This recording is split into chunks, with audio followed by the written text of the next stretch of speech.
Father, Son, and the Holy Spirit. Respected vicar, teachers, judges, and all my dear friends.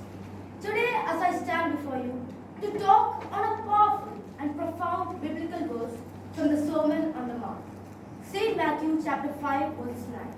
The blessed are the peacemakers, for they will be called the children of God.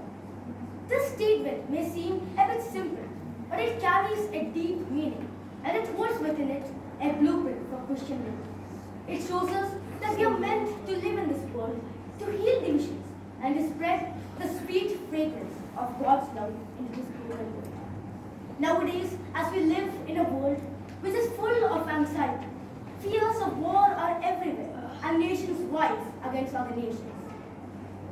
We tremble with anxiety, and houses are fractured by conflicts. But it is into this very world that Jesus calls us to be peacemakers. But then another question arises. Who is a peacemaker? A peacemaker is not someone who simply avoids conflicts, but a peacemaker is someone who works actively to bring reconciliation, to bring healing, and to bring harmony. In St. Romans chapter 12, verses 18, it is stated, if it is possible, as long as it depends on you, live at peace with everyone.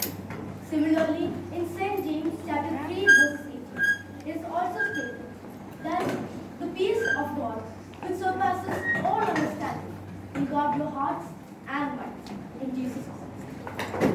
So now it is clear from the Bible that Jesus Christ himself is the greatest peacemaker.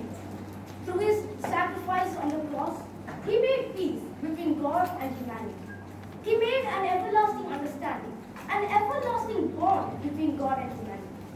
In Colossians chapter 1, verse 20, it is clearly written that through Jesus Christ, God reconciled all things on earth and on heaven by making peace from the blood shed on his cross. So Jesus Christ gave his life. He sacrificed his own life to make peace between God and human beings. So how much more should we, as children of God, strive to carry the same spirit, the same soul, and the same purpose? But how can we, as children of God, be peacemakers? It begins in a small way. You can start by using kind words instead of harsh ones, by learning to forgive instead of holding grudges, and by bringing friends together instead of dividing them. Another important aspect of peacemaking that most of us ignore is that we need peace inside ourselves. How can we, those who strive to be peacemakers one day, share peace with anyone if we don't even have it ourselves?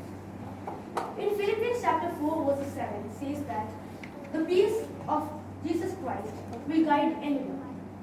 This verse means that when you surrender to God, He fills you up with His peace, and only then can you reflect this peace back to the world. And Jesus assures us of the reward that we will be called the children of God. So my dear friends, in a nutshell, in a world filled with violence, wars, and broken families, Jesus calls us to be peacemakers. So let us not only admire peace, but live it, speak it, and share it, and let us rise as true peacemakers.